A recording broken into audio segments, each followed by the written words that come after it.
18-20. Yun. Sabi po, tandaan ninyo anumang ipagbawal ninyo dito sa lupa ay ipagbabawal sa langit.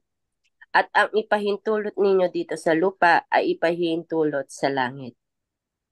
Tandaan din ninyo, kung ang dalawa sa inyo ay nagkaisa dito sa lupa, sa paghingi ng anuman, ito'y pagkakaloob sa inyo ng aking Ama na nasa langit. Sapagkat saan man may dalawa o tatlong nagkakatipon sa pangalan ko, naroon akong kasama nila. Amen? Praise God, di ba? Kasi po dito, madalas maraming tao ang iniisip na maranasan lamang nila ang Diyos o ang presensya ng Diyos sa malalaking simbahan, sa magagandang church building, or kapag may mga special na occasion or gathering. But in this verse, Jesus reminds us na hindi kailangang marami o ingrandi ang pagtitipon upang maranasan ang presensya ng ating Panginoon. Amen po ba? Sabi sa 20, di ba? Sapagkat saan man may dalawa o tatlong magkakatipon sa pangalan ko, naroon akong kasama nila. So, pinamagatan ko po ito. May Pastor Mac, mahirap po kami. Mahilig kami sa mga pamagat na yan. So, pinamagatan ko po ito na the power of four. Yan. Bakit kaya the power of four? Di ba sabi kasi, saan man dalawa or tatlo. So, gamitin na natin yung tatlo. Sino ang pang-apat natin? Si Jesus. Di ba po? So, the power of four. Magtingin tayo sa Bible na example. Kung ano ba, kung sino ba, or anong pagkakataon na may apat. Di ba? Una sa Matthew 17:1, kung saan nakasama ni Jesus, si John, si Peter, si James, na umakyat sila sa bundok para manalangin. 'Di ba sabi doon sa Matthew 17:1, pagkaraan ng 6 na araw, isinama ni Jesus o ni Jesus sina Pedro, Santiago at Juan, na kapatid ni Santiago. At sila'y umakyat sa isang mataas na bundok na sila-sila lamang. So, apat po sila. Sa pagkakataon po na to, ito po yung simula ng pangyayari na tinatawag na pagbabagong anyo ni Jesus. The Transfiguration. Diba? Sa talatang ito po, dinala ni Jesus ang tatlong alagad niya, sina Pedro, Santiago at Juan, sa tuktok ng bundok kung saan nagbagong anyo siya sa kanilang harapan. Ang kanyang mukha ay nagliwanag tulad ng araw at ang kanyang mga damit ay naging kasimputi ng liwanag. Ayun po yung isa sa mga kwento sa Bible, sa New Testament. Sa Old Testament po, madami din po, pero may napili po kong isa. Last time na pag-usapan din po natin ito.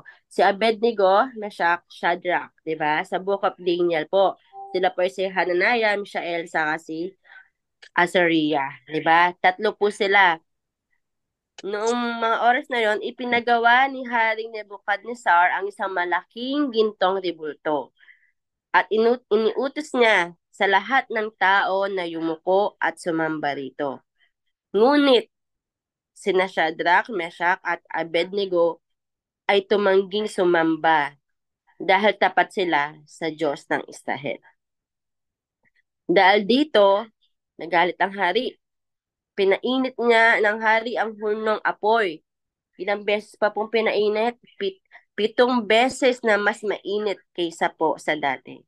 At dahil sa galit niya, ipinahagis silang tatlo roon. Diba, imagine po natin habang sila ay nasa apoy, diba? Talagang mainit, pasong-paso ka. Ano kaya pakiramdam? Ngunit habang sila ay nasa apoy, hindi sila nasunog or nasaktan man lang. At may nakita sila na bakit may ikaapat na nilalang sa loob ng apoy. Diba? Makikita din po nang sila ay ilabas, walang kahit amoy ng usok sa kanilang mga katawan o damit. Amen? Sino po kayo pang-apat na yon? Siyempre ang ating Panginoon. Diba? Talagang sa anumang sitwasyon ng buhay natin, sa anumang pagkakataon, kasama po natin ang Diyos. Madalas po kasi sa buhay po natin, nakala natin iniiwan tayo ng Panginoon or pinapabayaan niya. Pero hindi natin namamalayan na lagi natin siyang kasama. Amen. Jesus reminds us that His presence is not limited by place. He is omnipresent God. Diba? Kahit nasaan tayo, kahit anong ginagawa natin, nandun ang Panginoon. Kasama po natin siya. His presence is not limited by size. Kahit gaano po tayo kadami, sabi nga, inihingi nga lang 2 or 3, kasama natin ang Panginoon. It's not by formality. Hindi kailangan na masyado tayong formal para maranasan natin ang Panginoon, para makasama natin siya. It is defined by His name in our hearts. Amen. Kaya mga kapatid, whether two friends pray together or small groups gather sa bahay or tulad po nitong online natin, Jesus is here. Amen. Kasama po natin siya. Or sa isang pamilya na tuwing gabi ay nagkakaroon ng mga devotion sa kanilang tahanan, kasama pa rin po natin siya. Kasi sabi ko, it's not limited by formality or place. Ang presensya niya ay totoo kahit sa maliit na grupo. Dito po, i-consider natin na ang ating gawain, it is a sample of small groups. Diba? Mamaya elaborate po natin yan kung gaano kahalaga ang ginagawa po natin sa mga oras po na ito. Amen po ba? Ang Diyos ay hindi po nakatali kailanman sa lugar. Siya ay lagi natin mararanasan sa ating kalagitnaan.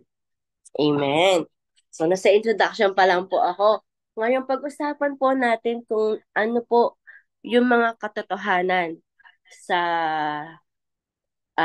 sa binasa po natin sa Matthew 18:18-20. Unang katotohanan po, the power of His presence. Diba? Ano ba yung sinasabi sa verse 20? Sabi sa English, there am I with them. Diba? Sabi doon, sapagkat saan man 2 o 3 magkakatipon sa pangalan ko, naroon akong kasama nila.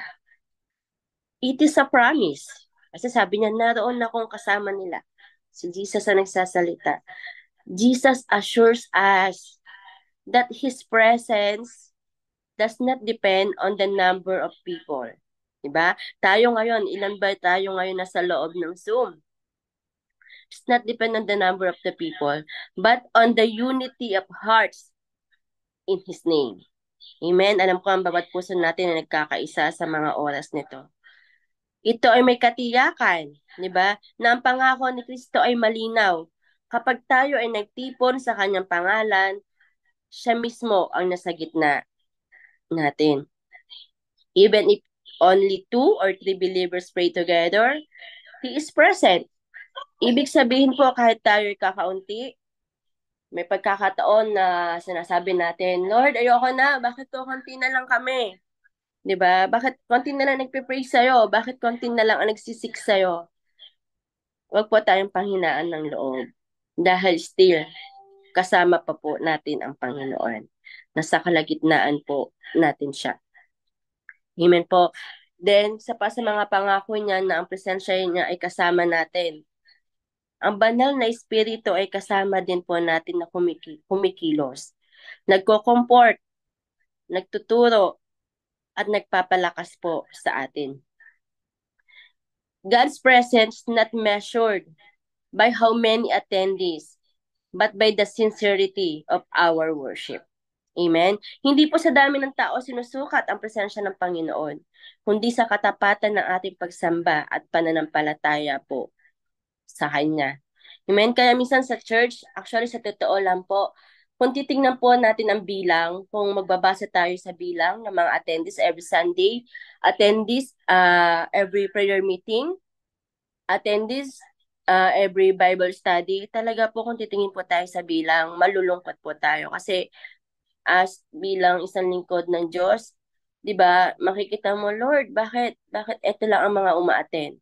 Bakit ito lang ang pinapadala mo? Ano po kaya nangyayari sa mga kapatid ko? Sa mga pagkakataon po na ganun, patuloy lang po tayong manalangin at ang Panginoon po ang magbabalik po sa kanila sa atin. Ayun. When we gather in His name, we enter into a divine fellowship. Amen? Ito, salamat sa Panginoon. Salamat sa community po ng small group po na ito. Nakakatuwa kasi kaming mag-asawa, sinisimulan namin ang umaga sa Dawn Watch. At tinatapos po namin ang aming gabi sa family group. Di ba? Salamat sa pagkakataon na nagkakaroon ng divine fellowship sa pamamagitan po ng Zoom. At dahil po kahit na Zoom lang po tayo, kasama pa natin ang Panginoon. Siya ay nasa kalagitnaan po natin. Napakasarap po na kahit iilan lang tayo na nag-gather po dito sa Zoom, still we feel the presence of the Lord. Wag po natin maliitin ang small group po natin. Wag po natin maliitin ang Zoom na ito po ay ginamit na instrumento ng Panginoon para po tayo ay mas mapalalim pa sa ang relasyon natin sa Kanya. Dahil po sa kalagitnaan po natin, maranasan po natin ang presensya ng Diyos. Mga kapatid, kaya wag po tayong mapagod na mag-invite ng mag-invite. At huwag po tayong mapagod na umaten. Di ba po? Kami kagabi, galing kami sa prayer meeting. Kasama namin si Nanay Loida. Ang pagod po, pero mas pipiliin po natin na bumangon sa umaga para po makapakinig ng salita ng Panginoon. Kaya nga ako, kung i-imaginein ko po sa akin ha, bilang isang lingkod ng Lord, bilang isang nanay, bilang isang asawa, at bilang isang nurse, nagtatrabaho sa labas, Monday to Friday. Ang umaga ko po ay sisimulan ko sa Dawn Watch. Magtatrabaho po ako ng 8 to 5. Magpapahananay po ako ng 5 p.m. to 8 p.m. Then 8 p.m. po may family group din po kami online. At usually po natatapos po kami 10 p.m. Di ba po, grabe ang ginagawa ng Lord na sa physical exhaustion ko, ang Lord pa din nagbibigay ng kalakasan para magpatuloy po. Kami po ay, proud po ako sinasabi na meron po kaming family group at ang family group po na ito ay nagsisimula po sa akin tatay, sa akin papa, kay Pastor Nick, sa akin sa nanay, sa akin kapatid, at aking mga kapatid na sa abroad. Kaya ganong oras po ang aming family group is 8 p.m.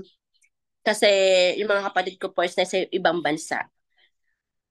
Hindi po kami nalilimitahan ng layo. Kung talagang gusto namin pag-usapan ng Panginoon, kung gusto namin lumalim ang relasyon namin sa Panginoon, kahit iilan lang po kami sa pamilya po namin, naranasan po namin ang presensya ng Panginoon. Alam niyo po mga kapatid, dito po kahit sa Zoom lang ang place natin, hindi natin malilimitahan ang pagkilos ng banal na espiritu. Kaya tayong abutin ng Panginoon. Bakit ko po nasabi yan? Kaya po nag-start ang aming family group. Nagkasakit po yung kapatid ko na nasa Amerika. Wala po kami doon para samahan siya physically. Pero naisip namin, why don't we gather online? Why don't we gather online and pray? Diba? Alam niyo po, sa pamagitan po ng mga isang buwan na pananalangin po namin tuwing gabi, siya po ay pinagaling ng Panginoon. Siya po ngayon ay talagang napakainit sa pagbabasa ng Bible. Sabi nga niya, ate, wala na akong ginawa kundi almusalin ng Bible, tanghalian, hanggang gabi, hanggang sa pagtulog niya. Kasama niya yung Bible. Kaya naniniwala ako na sa mga small gathering, wag po nating mamaliitin. Kasi madami pong kayang baguhin ang Lord sa buhay po natin. Kahit po sa small group na to. Kahit po sa Zoom na to. Kaya po tayong baguhin ng Panginoon. Kaya na tayong pagalingin. Kahit na magkakalayo po tayo through our prayers. Kasama natin ang presensya niya. kayang baguhin ng Lord ang buhay natin dramatically. Parang kung noon nasa ilalim ka, ngayon nasa itaas ka. Kung noon feeling mo nagkukulang ka, pero ngayon ang sapat ng Lord ay ang mga biyaya ng Lord ay sapat at sobra-sobra pa. 'Di ba? Dahil eto nga, pwedeng gamitin ng Lord ang live good, 'di ba? Para pagpalain po tayo. Actually, di pa po ako affiliate ng Live Good, pero si Pastor Mark affiliate na po. Nagpe-pray ko and soon makasama din po kasi malaking pagpapala po yan sa buhay ng bawat isa at para maging daluyan din tayo ng pagpapala sa iba. Di ba po? Kaya in these small groups po, wag po tayo mapagod mag-invite, wag tayo mapagod umaten. Kahit gaano po tayo kapagod sa gawaing bahay, sa trabaho, ay unahin po natin lagi ang karyan ng Panginoon. In this small groups po, andito ang presensya ng Panginoon. Amen? Alam ko, naranasan po yun ng bawat isa. Hindi lamang po business ang pinag-uusapan po natin dito, kundi mas inilalapit po natin ang sarili natin sa Panginoon. Mas napapalalim po natin ang relasyon natin sa Kanya. Hindi lamang po business, kundi relasyon sa Diyos ang ino-offer po natin dito. Amen? At nakikita po natin na unti-unti binabago ng Panginoon ang buhay natin, ang sitwasyon natin, at maganda po ang naibibigay ng small group po na ito na sa kalagitnaan po natin naroon ang Panginoon, kasama po natin siya. So ayun po ang unang katatahanan, the power of His presence. Amen. So sa mga oras na to, naniniwala po ako, naranasan na po natin ang kapangyarihan ng presensya ng ating Panginoon. So ano po yung susunod? Pangalawa, the power of unity. Sabi po sa 19, kapag ang dalawang puso ay nagkasundo sa panalangin, may kapangyarihan ito sa langit. Amen? Ipinapakita namang verse po na ito na kung andon ang pagkakaisa, doon dumadaloy ang kanyang presensya. When we have unity, the Spirit will dwell. Amen? Kapag ang magkapatid ay nagkaisa, naroon ang presensya ni Kristo. Amen? Kaya kami kagabi, napaka-bless namin. We have a united prayers. Talagang pinag-pray natin ang problema ng bansa. Pinag-pray natin ang mga pastors and leaders. Pinag-pray na pagpalain lahat. Kaya napakaganda po ng united prayers na naniniwala tayo na talagang tutugunin ng Panginoon ang ating mga panalangin. At ang lahat ng hilingin or sabihin natin, ito ay may kapangyarihan sa langit. Kaya talagang walang imposible na hindi tugunin ng ating Panginoon. 'Di ba? Sa power of unity, tingnan po natin sa simbahan natin. Kapag ang simbahan ay nagkaisa sa layunin, naroon ang Diyos kumikilos. Amen. Kapag ang isang simbahan ay nagkakaisa, nakikita natin na talaga nagkakaroon ng growth spiritually, growth in quality. Dumadami po tayo, di ba? At talagang nagkakaroon ng growth ang mga pananampalataya po. Sa panambahan po ba natin, ano po ba yung mga pagkakaisahan natin? Kasi sabi po kanina sa verse 19, kapag po tayo nagkasundo-sundo sa panalangin, ito po ay magkakaroon ng kapangyarihan sa langit. Pagkaisahan po natin, dito din sa Zoom, natin na madami ang maligtas na mga kaluluwa. Amen? Kaya invite lang po tayo ng invite. Huwag po tayong mapagod na mag-invite po sa kanila. At makakilala sila sa Panginoon. Kaya si Nanay Loida talagang, ano pa siya last UFW namin, nag-usap kami about sa disaster. Sabi ko, Nanay Loida, yung mga disaster na yan, talagang mangyayari naman na yan. Ang prayer po natin this time, ingatan tayo ng Panginoon. Ang prayer po natin this time, maisama natin ang pamilya natin sa church at makakilala at tanggapin nila ang Panginoong Kristo na tagapagligtas. 'Di ba? Pagkaisahan po natin na madami pa maligtas na mga kaluluwa, lalo na po yung mga mahal natin sa buhay. Pagkaisahan din po natin na mga member po natin ay mag-matured. 'Di ba? Hindi yung tagapakinig lang ng salita, hindi yung tagabutas lang ng upuan sa simbahan. Amen. Hindi yung ano lang sila, yung parang Sunday attendees lang or bisita lang. Pagkaisahan po natin na mag-mature po ang ating mga membro, 'di ba? Dumami ang mga disciple at workers sa simbahan. Pagkaisahan po natin na dumami po ang mga disipulo ng Lord, ang mga workers, mga tapat na manampalataya sa Kanya, tapat na magbigay sa panambahan, di ba? Tapat sa pagbibigay sa kanilang mga ikapo, dahil kasabay po niyan ang pag-mature din po ng church. Ayun. Ah, kami po ay galing sa Foursquare Gospel Church of the Philippines. Ito po ay isang international din po. Sa distrito po namin, meron po kaming discipleship system. So, isa po sa discipleship system po namin, ang tinatawag po namin na square group. Square, kasi we are Foursquare. Kita sa four side. So, it is consists four person in a group. At meron din kaming family group. Yun nga po, yung malaking, ano na yun, siguro it consists 6 to 7 family, 6 to 7 person. Ayun po, ginagamit po namin ng square group system po namin to disciple. Meron din kami tinatawag na the four, to evangelize naman po. At nakikita po namin, with this system, is napaka-effective po talaga. And we have a unity na alam po namin na if we unite po sa pagkakaroon ng discipleship and evangelism, wala pong dahilan para hindi lumago ang ating panambahan. Amen po. Kaya tayo mga leaders, pastors, simulan na po natin mag-disciple at simulan na po natin magpa-disciple. Amen.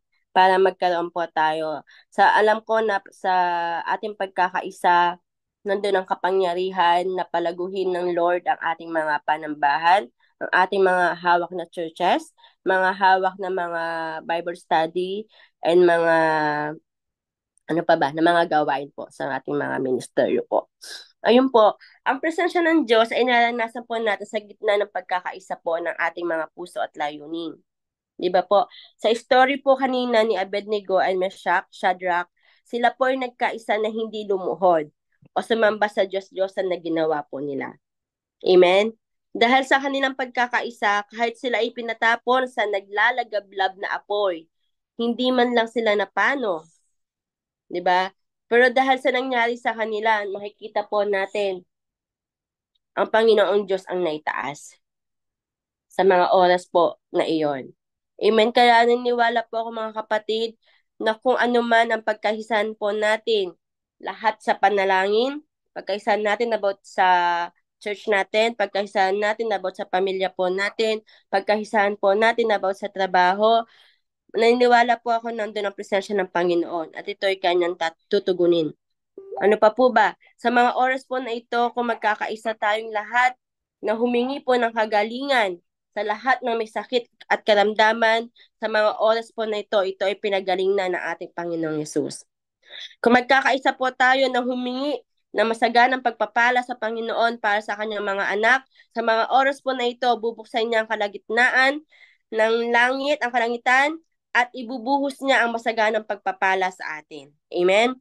Kung nagkakaisa po tayo sa panalangin, sa mga oras na to, baguhin ng Lord ang ating government system. Diba? Alisin ang lahat ng mga korap. Panagutin ang lahat ng kailangang managot. Bibigyan tayo ng Panginoon ng mapayapang gobyerno, makapagtalaga ng mga political leader na may takot sa Panginoon. Nakikita po natin ang sitwasyon ng ating bansa, pagkaisahan po natin ito sa panalangin. And I encourage po everyone po na sa mga oras po na ito, kung magkakaroon po ng pagkakaisa, ang mga puso po natin na lumapit sa Panginoon at manalangin, magkaisa po tayo na lahat, paggalingin ng Diyos ang lahat na may sakit, pagpalain, baguhin ng Lord ang buhay natin, at magkaroon tayo ng bansa na mapayapa at nagkakaisa. Mamaya po sa panalangin, isama po natin ito. Pagkaisahan po natin ang lahat po ng ito. Wala pong imposible sa pangalan ng ating Panginoon. Amen po. So, nandun na po tayo sa pangalawang kapangyarihan. Una po, the power of His presence. Pangalawa, the power of unity. Nandiyan pa po ba kayo? Amen. Ayan. Sa pangatlo po, the power in His name. Amen. Ang kapangyarihan ng pagtitipon sa kanyang pangalan. Mga kapatid, hindi lang po sapat na basta tayo nagtitipon lang dito. Ito ay dapat na sa pangalan ni Jesus. Alam ko po na hindi lang tayo about business dito. Alam ko tayo ang unang-unang reason natin bakit tayo nag-gather dahil iyon ay sa pangalan ng ating Panginoong Yesus. Kaya napaka-thankful ko sa community na to na talagang naitataas ang ating Panginoong Yesus. The power in His name. Si Jesus dapat ay naitataas sa gathering na to or any kind of gathering, any kind of event, 'di ba? Sa community po natin na ito, si Jesus ang naitataas. Sa kanya lahat na ibibigay ang glory. Nakakatuwa po kasi dahil sa simpleng community po na to, naranasan natin ang kapangyarihan ng Diyos. Amen? Madami na po ang nabago ang buhay dito, alam ko po. Nabago ang buhay spiritual, nabago ang buhay ng mga sitwasyon. Di ba po? The name of Jesus represents His authority, purpose, and identity. Kaya kaninang nag-worship tayo, Living Hope is one of my favorite song. Di ba? May lyrics doon. Basta ito na ang lyrics na yon, sabi, you have broken every chain. There is salvation in your name. Jesus Christ, may living hope. Diba? Napaka ano na talagang ano man ang hilingin natin sa Panginoon sa kanyang pangalan. Talaga ito ay mangyayari. Kaya banggitin pa lang natin ang pangalan ni Jesus Christ. Alam natin ito ay may kapangyarihan na magligtas. Diba? Kaya tuwing kinakanta talaga tong kanta na to, salamat sa Panginoon at nakilala natin siya, nagkaroon tayo ng kaligtasan. Dahil sa pangalan ni Jesus, nagkakaroon tayo ng kapangyarihan. Naniniwala po ba kayo doon? Kapag siya ang sentro ng ating pagtitipon, nagiging banal ang ordinaryong lugar. Amen? Alam niyo po, ako naniniwala ako na sa bawat bahay natin, may isang lugar doon na pinapabanal ng ating Panginoon. Siguro ako, masashare ko sa inyo, si Pastor Mac, siguro ang pinaka-holy place niya, yung banal lang, ha, dito lang sa loob ng bahay namin, is yung CR. Kasi sa CR talaga, ang tagal-tagal niya. Hindi para mag-ano lang ha, pag naliligo po siya, or bago siya maligo, doon po siya lumuluhod sa Panginoon. Hubad siyang lumuluhod sa Panginoon. Doon siya nagpe-pray. Kaya pasok po kayo sa CR namin. Maranasan niyo ang presensya ng Panginoon. Di ba? May mga lugar po tayong ganon. Ano pa po ba? Sino po nakapanood ng War Room? I think 2015 nung nilabas po yung War Room. Doon po sa isang bahay, doon ko na-realize pala na dapat po sa isang bahay po natin, meron tayong isang kwarto. 'Di ba? Meron tayong isang kwarto kung saan po tayo makikipag-war. War spiritual. Doon tayo luluhod, doon tayo mananalangin, doon tayo mag-gather. Kaya kami ni Pastor Mac, ang bahay po namin is up and down. May dalawa kaming kwarto sa taas. Gusto ang ipapa-customize namin siya na kahit na maliit na room, dapat magkaroon ng room si Jesus dito sa bahay po namin. Kasi talagang uh, yung doon natin masarap sa presensya ng Panginoon na doon mo maranasan ang kanyang presensya, yung pangalan niya doon mo lang babanggitin, 'di ba? Sino po ba dito yung may ganong lugar sa bahay? Kasi usually sa bahay, merong yung altar lang. Yung sa Catholic, meron silang mga poon doon sa mga altar nila. So tayo, magkaroon tayo ng isang kwarto na doon natin kakausapin ang ating Panginoon. Amen? Yun, dito po sa Zoom or small group po natin, akala po natin, simpleng gathering lang ito, saktong pagtitipon lang, pero alam niyo po ba na ang gawain po natin na ito ay pinapabanal ng ating Diyos. Naranasan natin ang kapangyarihan niya. Naniniwala po ba tayo doon? Di ba? Kaya alam ko na sa pangalan ng ating Panginoong Yesus, ano man hingin natin, ano man ang sabihin natin, ito ay magkakaroon ng kapangyarihan sa langit. Sa bahay po natin, mararanasan natin ang presensya ng Panginoon sa family group or anuman, mga family devotion, di ba? Sa living room ng bahay po natin, a living room becomes a sanctuary. Sana po ang lahat ng bahay po natin ganun. Sa bahay po natin dapat ang lagi natin pinag-uusapan si Jesus. Wala po tayong ibang dapat na binabanggit na pangalan kundi si Jesus. Diba? Sana magkaroon tayo dito lahat ng tahanan na payapa na si Jesus po ang nararanasan. Ang presensya niya ay naroon. Sa tuwing nagtitipon po tayo, sa bahay man, sa baho o paaralan, kung si Jesus po ang sentro, ang lugar ay nagiging banal na lugar. Amen po. Kaya wag po natin sa oras po na to, tong Zoom na to, ito po ay it is our sanctuary. Amen. Kaya mag-invite pa po tayo na mag-invite para madami pa po ang makakilala sa ating Panginoon. It's not enough to simply gather. We must gather in His name. Amen. Amen. So, ayun po yung pangatlo natin. Dito na po tayo sa pang-apat. Ano po yung una? The power of His presence. Pangalawa, the power of unity. Pangatlo, the power of His name. Then, ito po, dito po tayo magtatapos mamaya. The power of declaration. Diba? Ano ba sinabi sa 18 and 19? Tandaan ninyo, ano mang ipagbawal ninyo dito sa lupa, ipagbabawal sa langit. At ang ipahintulot ninyo dito sa lupa, ipahintulot sa langit. Tandaan din ninyo, kung ang dalawa sa inyo ay nagkaisa dito sa lupa, sa paghingi ng anuman, ito ay pinagkakaloob sa inyo ng aking Ama na nasa langit. Mga kapatid, naniniwala tayo, there is a power in our tongue. Nasa Proverbs po yan. We can declare life and we can declare death. Tama po? So we should speak life. We need to be careful sa mga lumalabas po sa mga bibig po natin. Ang mga salita po ay pwedeng makapagbago ng buhay, pwedeng makasira, or pwedeng makamatay.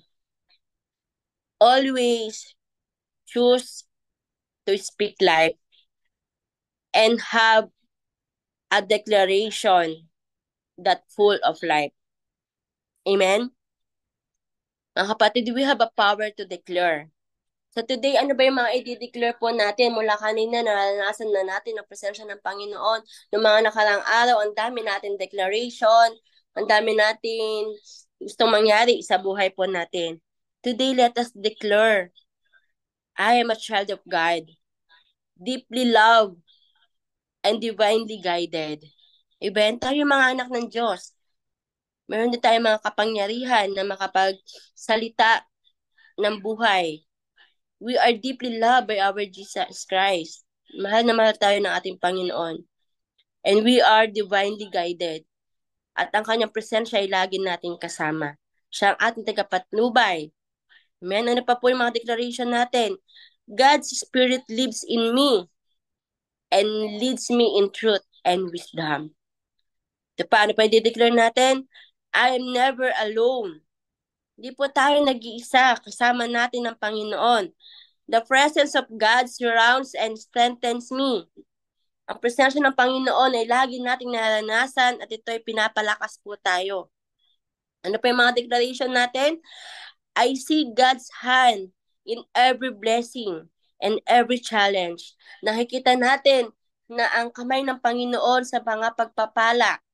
Nakikita din natin na ang kamay ng Panginoon ay nariyan sa bawat pagsubok po natin. Amen? Ano pa? I declare healing in all aspect of our lives. Ano pa? I declare healing physically, kung ano man ang sakit na meron po tayo.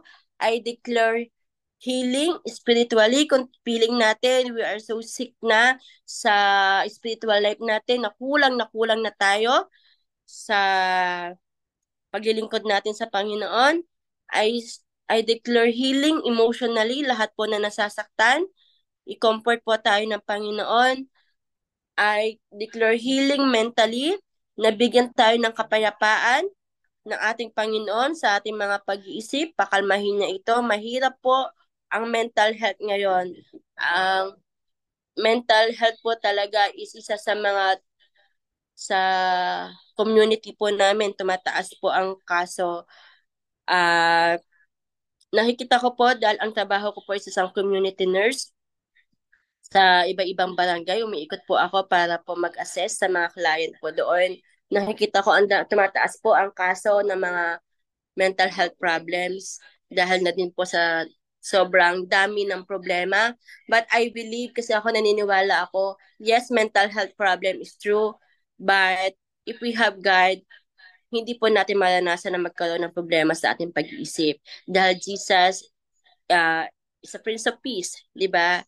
Talagang maranasan natin ang kapayapaan sa Kanya. So ano pa po? I declare blessing upon blessing. I declare na sa lahat ng mga nakasama na po sa Live Good, pagpalain ng Lord ang business na to. Salamat kila Coach Chris na ginamit ng Panginoon para makilala ang business na to.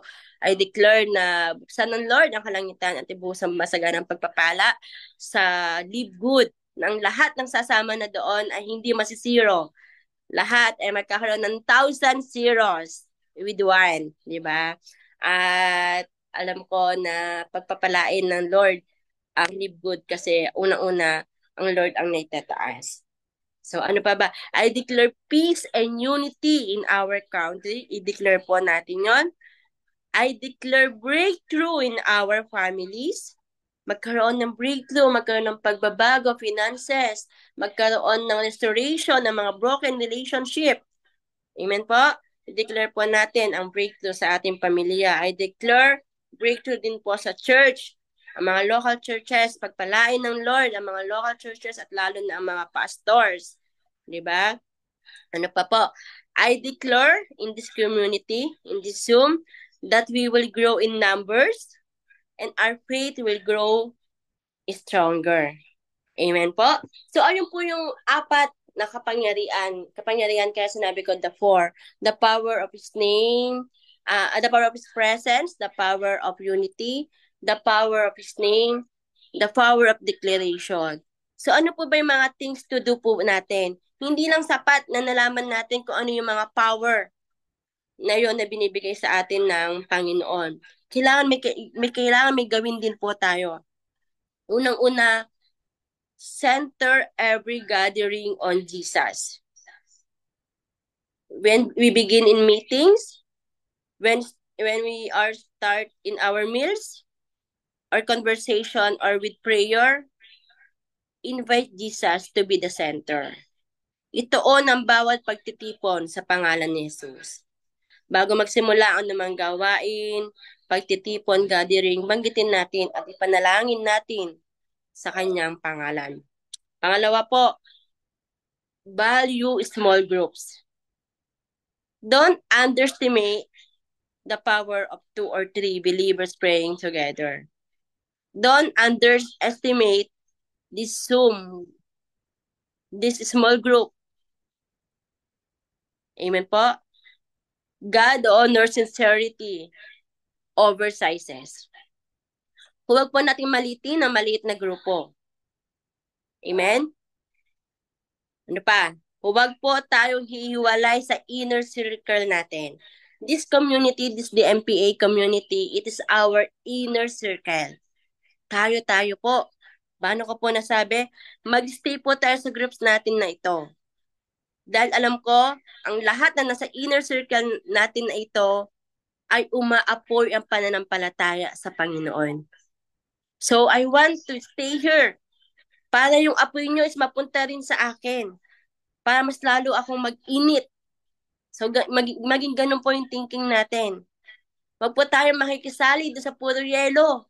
Dapat doon po tayo sa puro apoy para mas lalo po mag-init ang pagmamahal natin sa Panginoon. Amen? Magstay po tayo sa groups natin na kung saan, kung nasaan ang mga mainit na naglilingkod sa Lord para lalo po tayong umapoy. Pwedeng kakaunti lang tayo, pero sapat ito upang may padama ng Diyos ang kanyang kapangyarihan. Amen? Pangatlo po, protect unity. Pangalagaan po natin ang pagkakaisa. Ang pagkakabahabahagi ay umahadlang sa presensya ng Diyos. We are body of Christ. We have unity and we need to protect it. Ang pag-ibig at pagkakaisa ang daan para manatili ang presensya ng ating Panginoon at kailanman ay hindi siya mawalay sa atin. Salamat sa Panginoon. Tayo po ay manalangin. Lord Jesus, thank you for your promise that when we gather in your name, you are here among us. Teach us to value your presence more than anything else. Unite our hearts in love, humility, and faith. May every meeting, may every gathering, may every prayer, and every act of service be filled with your peace and power. In your holy name we pray. Amen. Amen. Salamat sa Panginoon. At I pray and I hope na madami tayong realization sa umaga po nito. Salamat po sa Lord lahat ng kapurihan. Thank you po. Amen and amen. Maraming salamat. Thank you, Lord, for having us, Pastora Nim Panaag, ngayong umaga sa napakagandang mensahe. At para po sa karagdagan, tinatawagan ko pong ating pastor. Pastor Kai, good morning. Yeah, good morning, Coach Randy. Thank you for facilitating the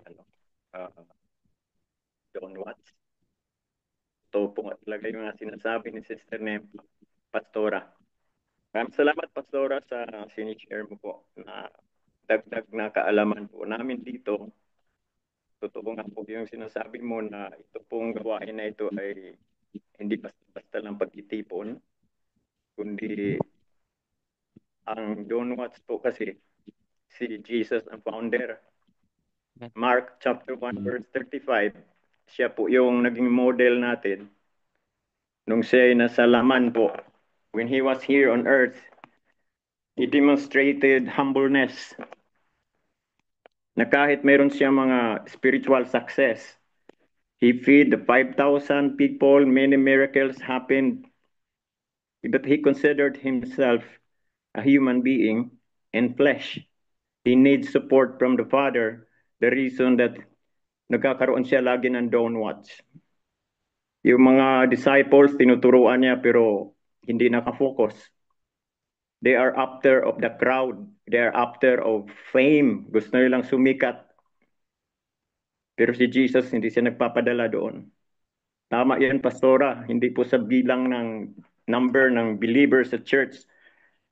Dinidetermine po ang power ng believers.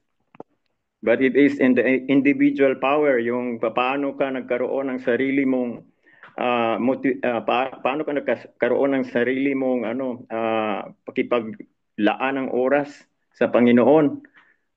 It start with the family. Kaya tama yung kinikwento mo na meron po dapat sa bahay, meron po tayong room, war room. Doon tayo makipagniig sa Panginoon bago po tayo gumawa ng mga bagay-bagay sa church o bago po natin ang ating katungkulan bilang padre de pamilya katulad ni Pastor Mac ay andoon po yun. Sabi nga ni Pastora Nempa, as a church leader also, ginagampanan din po niya ang tungkulin niya bilang nanay po ng tahanan. So, balance po ang life na ginagawa po nilang mag-asawa. Meron po silang room where they could makapagniig sila sa Panginoon, makipagniig.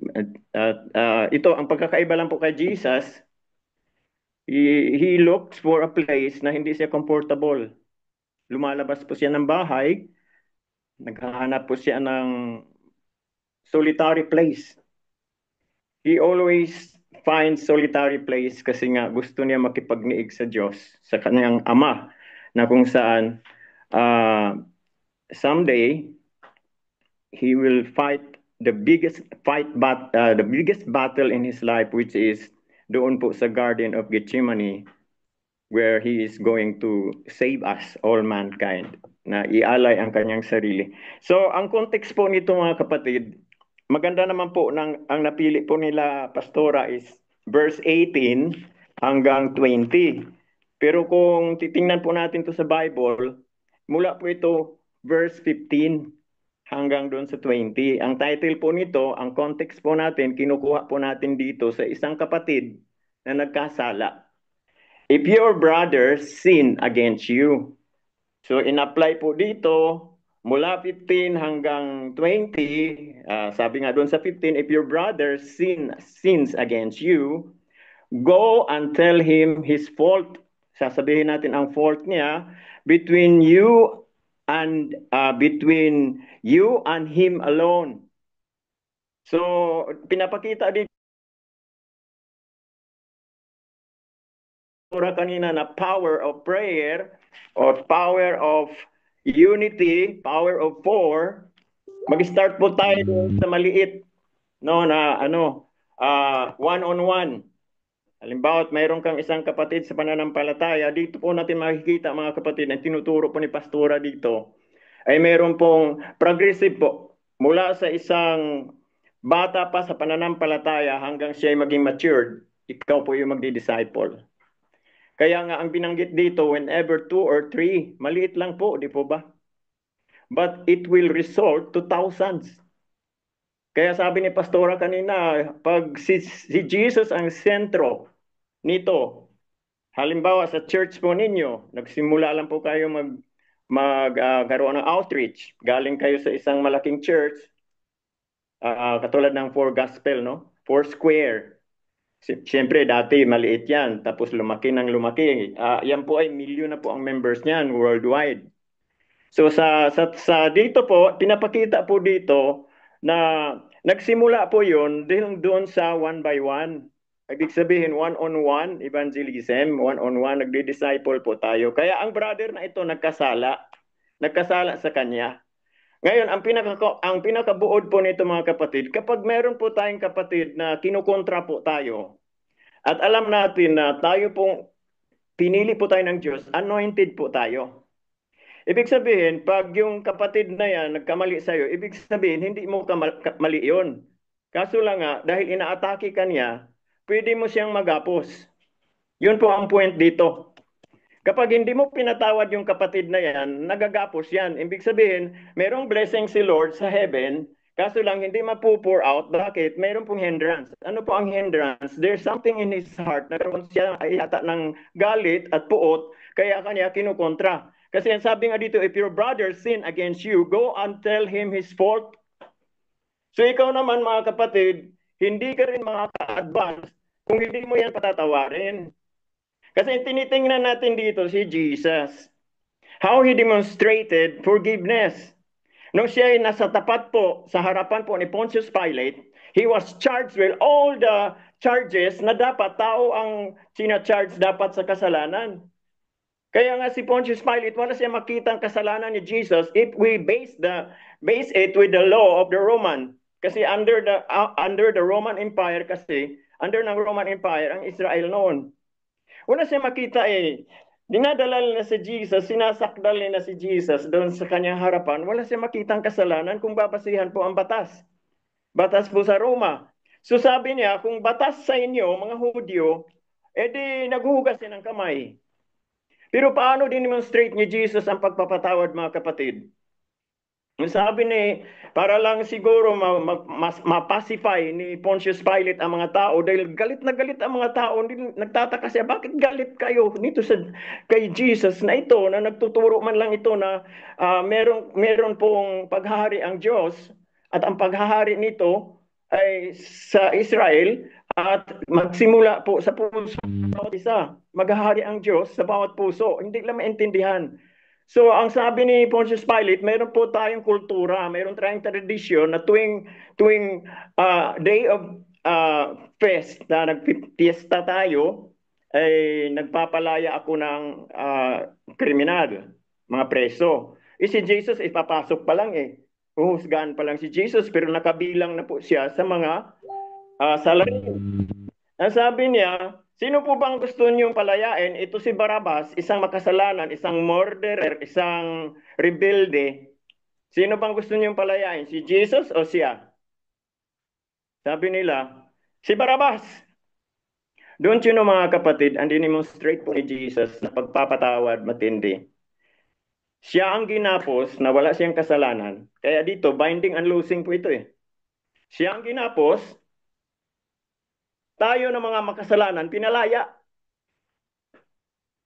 Grabe ang demonstration ni Jesus sa pagpapatawad. Ito po yon. If your brother sin against you, isipin mo, pupunta ka na lang sa church mga kapatid para mag-worship. But there is a burden in your heart that you have to go back. Merong nagkasala sa akin eh. Paano ito mabibless? Lagi na lang akong tinitira.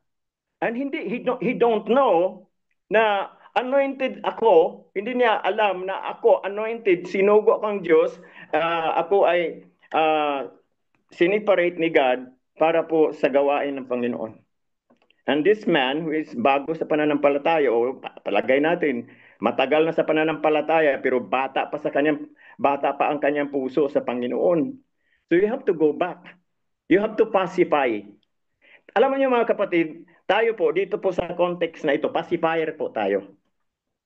Kaya wala po ditong spiritual pride. Huwag po tayong magmamalaki na tayo ay anointed. Balikan po natin yung isang tupa na mahina. Yan pong ginagawa ni Jesus. Minsan, He leads us. Sabi nga ng Psalm 23, that He is our shepherd. He leads us to a pasture land. Pero pag nilabas niya tayo doon sa kulungan, mga kapatid, minsan po, tinitingnan niya ang kanyang mga tupa, ang kondisyon ng kanyang mga tupa. Sa church po natin, dapat sensitive po tayo. May mga members po tayo sa church na mga bata pa. Malay mo itong pamangkin po ni kapatid na Loida, tatawagin ito ng Panginoon. At tinawag na nga siya dahil alam mo bang ginawa ni Sister Loida? Dahil hindi niya kayang ipacify yun. Hindi niya kaya mga kapatid, hindi nga niya matiis tingnan eh. Kasi sa kabaluslugan nga ginawa nitong pamangkin na ito. Then he called the pastor, Pastor Mac. At totoo naman itong sinasabi dito. Dahil sabi dito, if your brother sin against you, go and tell him his fault between you and him alone. If he listens to you, you have gained your brother. But if he does not listen, take one or two others along with you, that every charge may be established.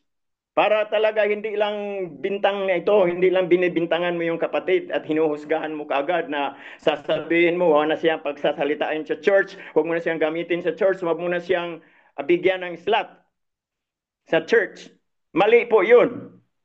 Gawan mo ng effort. Pacifier ka lang eh. Ano po ba ang meaning ng pacifier? Sa Tagalog po yan, chupon. Pinapasify mo yung bata habang tinitimpla mo pa yung gatas. Nguyain mo muna itong chupon. Parang pansamantala para ikaw kumalma ka. Pag hindi mo siya kaya mga kapatid, tama yung ginawa ni Sister Loida, tinawag niya si Pastor Mac. At pag hindi pa talaga ito, pastor na mismo ang kaharap eh. Pag nagmamatigas pa rin ito mga kapatid, ang sabi nga dito sa Bible, ituring mo na siyang isang hintil. Ibig sabihin, hindi siya nakakilala sa Panginoon. Kaya sabi ni Jesus, okay, pinalaya ninyo si Barabas. Barabas is a Gentile. Pusakal, kriminal. Hindi ba nyo alam mga kapatid, nung pinalaya ng mga Israelita si Barabas, Don't you know that they are the Barabbas? Sila po yung mga makasalanan. At yung si Jesus na walang kasalanan, siya po ang ginapos. Siya ang binugbog, ginulpi. Ganun po ang ating role dito mga kapatid. Bilang mananampalataya, minsan bababa po tayo sa ating spiritual pride. Bababa po tayo kahit mga pastor tayo, mga pastora tayo. Bababa tayo. Yung ginawa ni Jesus mga kapatid. He set us free. So ano pa ba makukuha po natin dito? More than the teaching na binigay sa atin ni Pastora Nempa, ang dami po nating napulot doon sa kanyang sinabi. Oh. Isipin mo yung pinaka-conclusion po niya, the power of declaration. I-declare po natin. Paano ka makapag-declare kung sa simula pa lang, mali na agad approach mo. Dinideclare na kita na disciple ka na nga talaga ng Panginoon. Where in fact, hindi po natin na-exert ang effort po natin. We have to exert our effort mga kapatid. Sabi nga sabi ni Jethro, yung biyanan po ni Moses, pati ba naman yung pag-handle ng mga away ng mag-asawa, away ng kapitbahay, i-handle mo pa rin? Nakita po ni Jethro, isipin mo, itong taong ito, hindi ito leader, si Jethro. Biyanan po ito ni Ito po yung tatay ni Sipora, asawa ni Moses. Nakita niya si Moses, mga kapatid, observant po siya. Kita niya si Moses, pati yung, alam niyo mga kapatid, ang Israelita po nung dumadami na dumadami, umabot po ng milyon na siguro yun, bago sila po dinala ni God mula sa Egypt, papunta po sa Promised Land, dumadami po sila. Milyones po.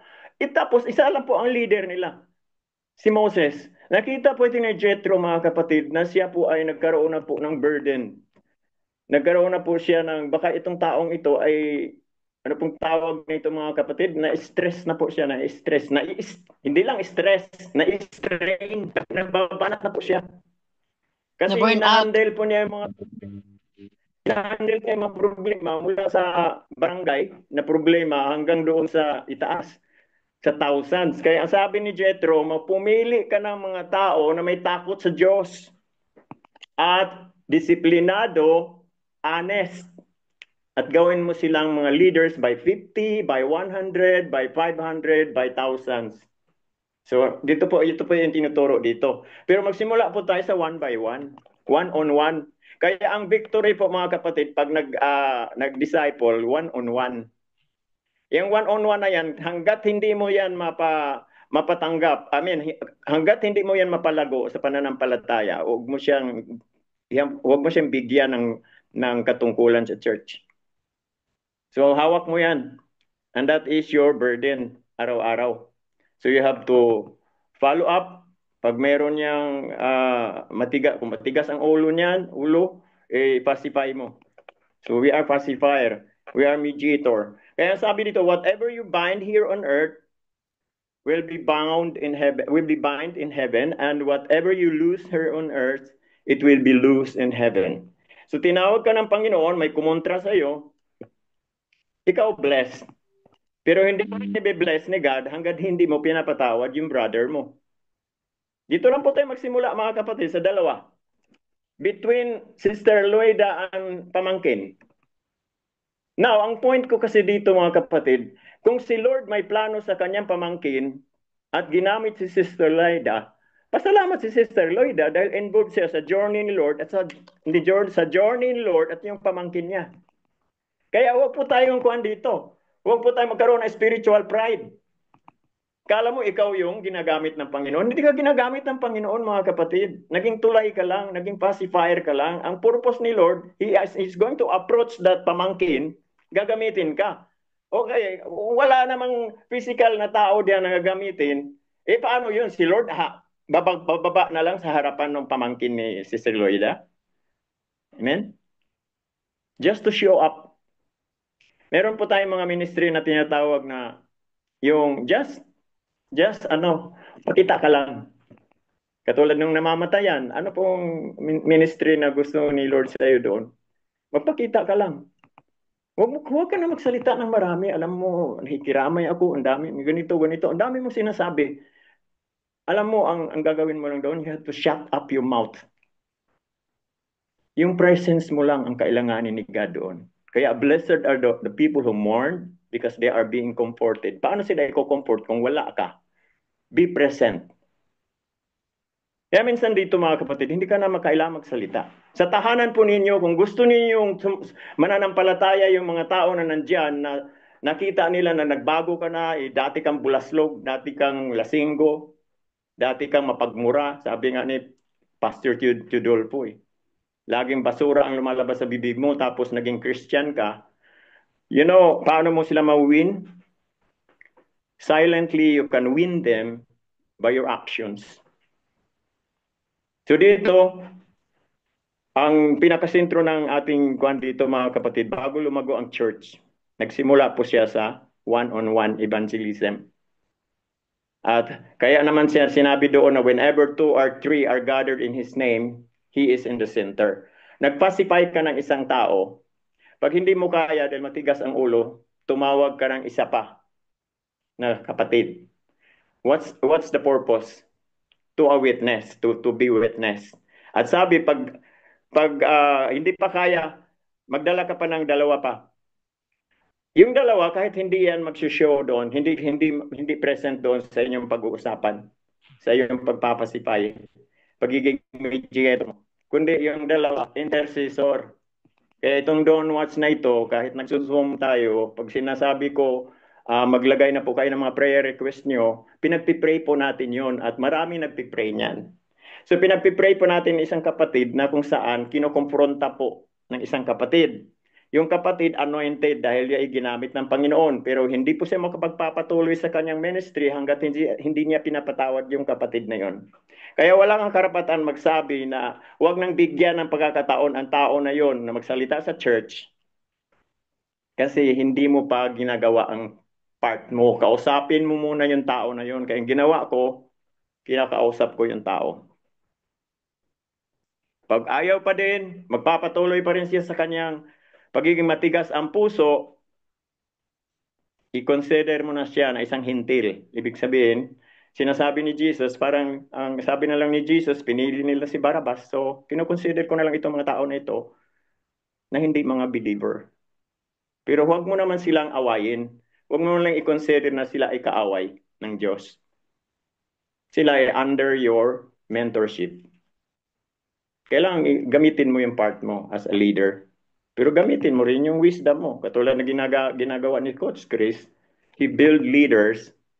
And yung leaders na yon, they also disciple leaders. Hindi dumami ang church. Pero dito kasi sa atin, ibukod po natin itong secular at saka yung spiritual. Sa spiritual po kasi, isinasama natin si Jesus at ang Holy Spirit. Naalala po natin sa Book of Acts, kahit matakutin po yung mga disciples ni Jesus, 12 pa lang po sila noon mga kapatid. Kahit tumiwalag si Judas, namatay si Judas, pinalitan siya, 12 pa rin po sila. Pero what happened when Jesus died? Nung namatay si Jesus at napunta na po siya sa langit, doon sa Mount of Olives, naging 120 disciples na po sa upper room of Jerusalem na nagpipray. And suddenly, the Holy Spirit, yung pinangako ni Jesus that I'm going away, greater things than this, yung mga nakita niyo sa aking mga miracle, mga himala, magagawa ninyo dahil ako'y paroroon sa Ama. At kung ako'y paroroon sa Ama, uupo ako sa kanan ng Ama, sasabihin ko sa Ama, Ama, isugo mo na po si Holy Spirit doon. Siya po yung mag-empower sa atin.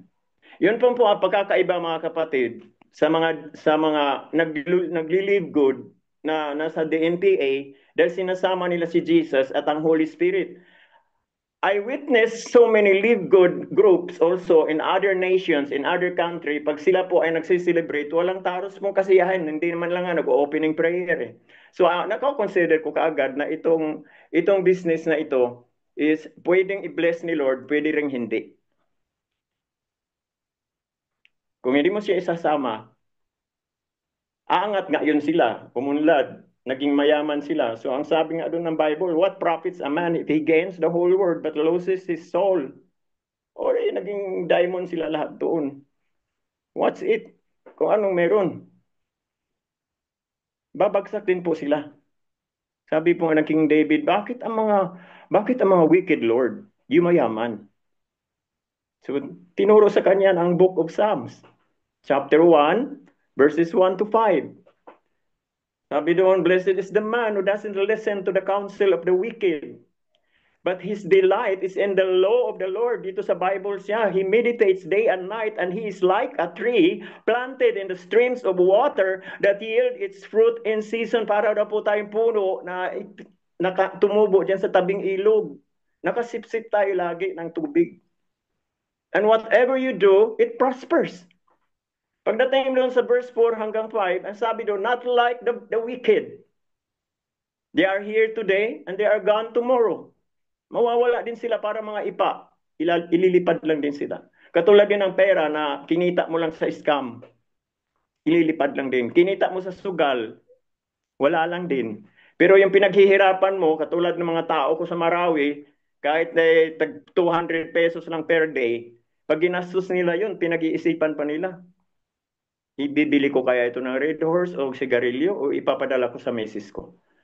And they attend my Bible study, kaya kahit yung 200 piso, sasabihin sa iyo, sa patotoo, ay salamat kay Lord, kahit 200 nakarating sa bahay, nakabili kami ng bigas. So, dito mga kapatid, namamagitan po tayo sa mga unbelievers para sa Panginoon at sa mga believer din ng mga bata pa sa pananampalataya. And whenever 2 or 3 are gathered in your name, Lord Jesus, you are in the center of it. Kung nagpapasipay ka mga kapatid, kailangan isama mo si Jesus. At sabi nga doon, pag siya ang sentro, wala daw imposible at lalago ang church, sabi po ni Pastora Nimpa.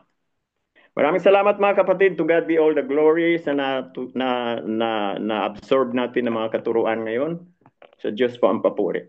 Amen. Back to you, Coach Randy. Amen.